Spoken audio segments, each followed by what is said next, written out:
Let's get you across the Tasman and bring in our Australian correspondent, Adam Peacock, out of codesports.com.au. Great to chat as always, Adam. Thanks for taking our call.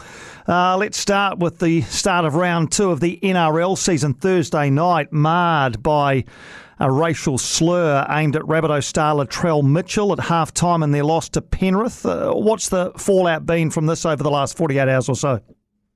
Yeah, afternoon, Piney. Significant, as you can imagine, because as Jason Demetriou so wonderfully summed it up and with his emotion, which he just let freewheel after the game, the South coach, he said, how is this still happening? Why is this still happening?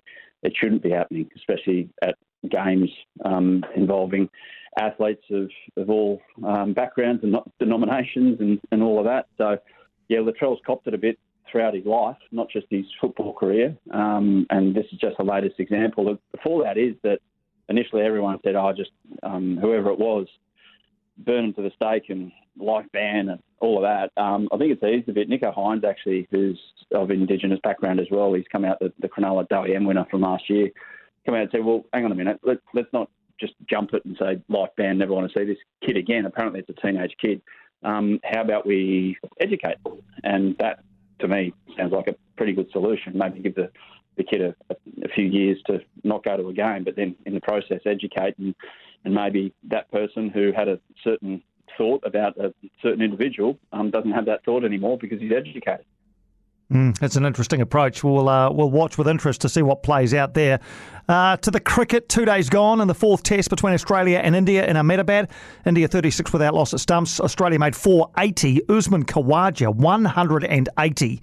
Batted for over 10 hours. That's the longest ever by an Australian in India. How is Usman Khawaja regarded in Australia? Yeah, differently to what he was 10 years ago when he got dropped for or not considered for selection for Australia because he forgot to put in some homework. Remember that on the tour of India 10 years ago? I do. Yeah, I do. It was 4 players forgot to do some homework for Mickey Arthur, the then coach, and they got unselected for the next game. Well, he had all these distractors early in his career. He couldn't play spin, he couldn't do this, he couldn't do that. It was all about what he couldn't do when he came on to the scene. Now he's a lot more mature. He's a pretty unique individual, Uzi, about how he thinks about life, and he's a good soul. Like I love hearing from him and hearing him speak because you learn something. But yeah, he's the hero of the day at the moment. Although that pitch, Piney, does look like a road as opposed to the other 3, where it was turning sideways in the first session. This one looks pretty straight, so they're going to have to work for their wickets. Yeah, I mean, and it's funny, isn't it? You think they'd be able to find somewhere in between, don't you? One that doesn't turn square on in the first 3 or 4 overs of a match, compared to one that just doesn't give you anything. I think they've overcorrected.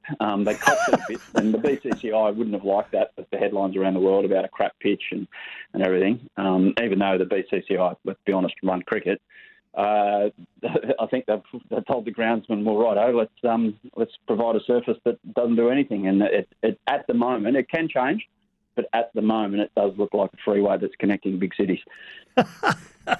Good description. And to football, and you wrote a piece this week on Ange Postecoglou on codesports.com.au.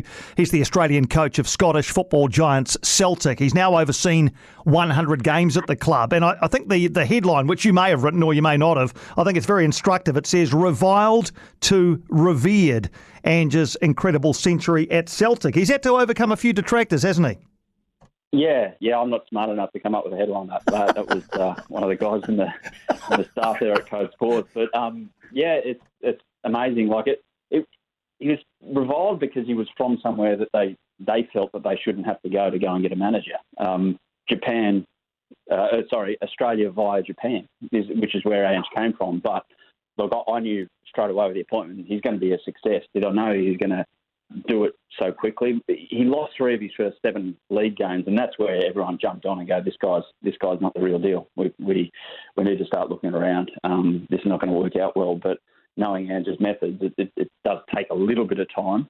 I thought it'd take longer to bed in, but yeah, they're just destroying teams at the moment in Scotland. So I think Ange sticks around. He's been linked to the Spurs job if Conte goes, but I do think that Ange wants to stick around and give Celtic a bit of success in the Champions League, and then move on to probably south of the border from where he is. Yeah, and what is his ceiling? He's been talked about as a possible boss of Spurs. I mean, we're talking about a top English club here. Could he be a top Premier League manager, Ange Postecoglou? Yeah, I see no reason why. I think his ceiling is beyond Spurs, personally. I think it's at a Man City or a Liverpool. Wow. That's the ceiling. Whether or not he gets there, that's another thing. I think that's where he belongs. Well, where he belongs is where the opportunity comes up. But I think he's good enough to take advantage of any opportunity. So he wouldn't look out of place. Guardiola's happy at Man City at the moment, and Klopp seems to, especially after the Manchester United game last week, looking to want to turn things around at Liverpool. So whether or not, because he is a Liverpool fan, Ange, first and foremost, so he's a big Liverpool fan. But if another opportunity comes up after I think he's achieved what he wants to achieve at Celtic, I think he jumps at it. Good stuff. Hey, always great to chat, Adam. Thanks indeed for your time. We'll do it again next Saturday.